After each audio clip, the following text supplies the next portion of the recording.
एक कपूर कमीशन है, मैं आज आपको बता रहा हूं, यह देश को नहीं बताया गया।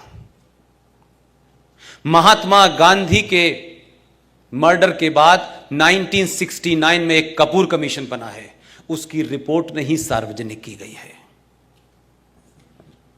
पूना में महात्मा गांधी के कत्ल से 3 दिन पहले उसमें एक डिस्ट्रिक्ट मजिस्ट्रेट और उसकी एक वाइफ का कन्फेशन बयान है।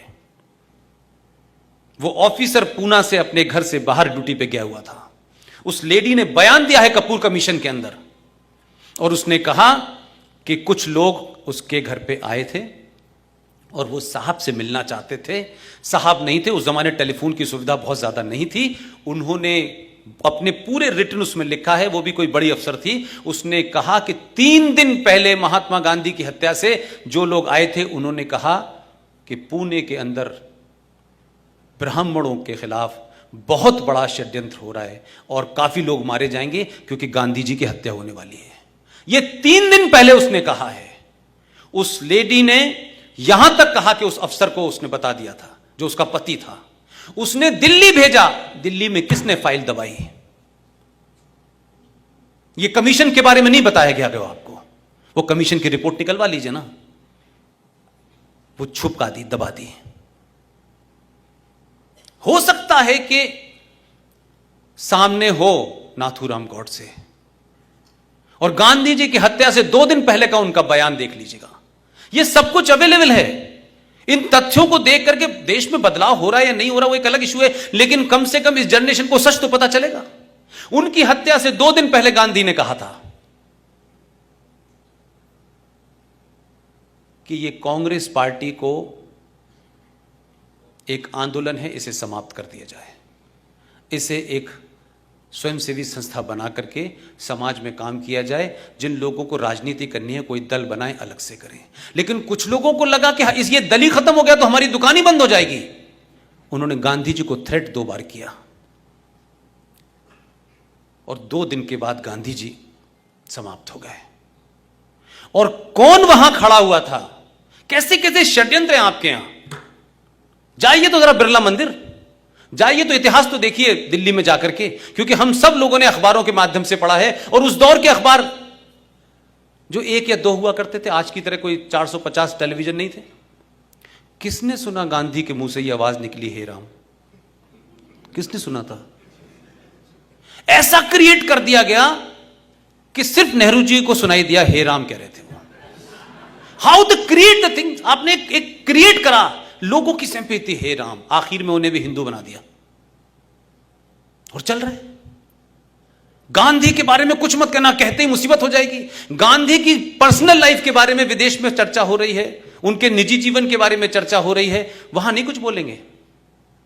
लेकिन जैसे ही इस देश में भारतीय जनता पार्टी और आरएसएस को कॉर्नर करना हो, तो 2 एजेंडे लेके खड़े हो जाओ कि आरएसएस तो वो पार्टी है, वो संगठन है जिसका गॉडसे जो था मेंबर था।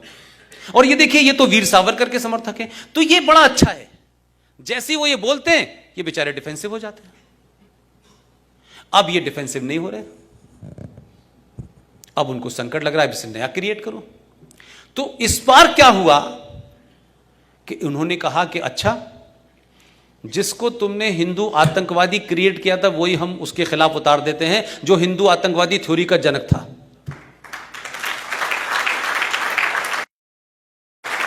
तो राजनीति में आदर्शवाद नहीं चलता है।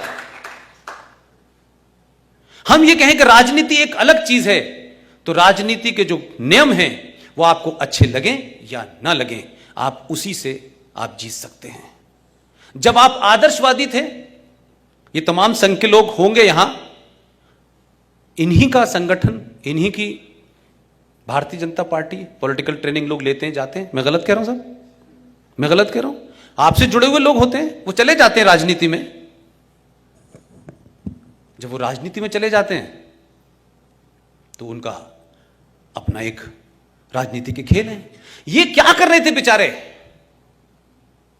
ये 5000 साल पुरानी अपनी आदर्श समाज में बेचारे जी रहे थे कि जैसे हम ईमानदार हैं, दुनिया भी ईमानदार होगी, और अगर नहीं होगी तो हमको देख देख के हो जाएगी। 100 साल से बेचारे ये कर रहे थे। तो जो स्वयंसेवक यहां से जाकर के जब राजनीति करने जाता था तो थोड़े बहुत तो उसमें गुण रहते थे इनके। तो जब तक ये आदर्शवाद से लड़े तब तक पार्लियामेंट में ये एक फूल दो माली थे। लेकिन जब इनको समझ में आ गया कि फुटबॉल के ग्राउंड में हॉकी के नियम नहीं चलेंगे, तो जब इन्होंने नियम बदले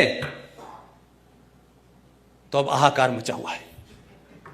ये दो घुमा रहे हैं भाई, ये दो चला रहे हैं। तो आपको 5000 साल पुराने हथियार से आज के इस्लामिक आतंकवाद को आप सामना नहीं कर सकते। अपनी सोच को बदलना होगा, अपने हथियार को बदलना होगा, अपने नैरेटिव को बदलना होगा, अपने लोगों को उस आदर्श समाज से बाहर निकालना होगा। वो आपका ख्वाब है कि जब आदर्श व्यवस्था हो जाए तो वैसी ही रहिएगा, लेकिन ये समाज आदर्श समाज नहीं है। जिनसे लड़ रहे हैं वो आदर्शवादी लोग नहीं है।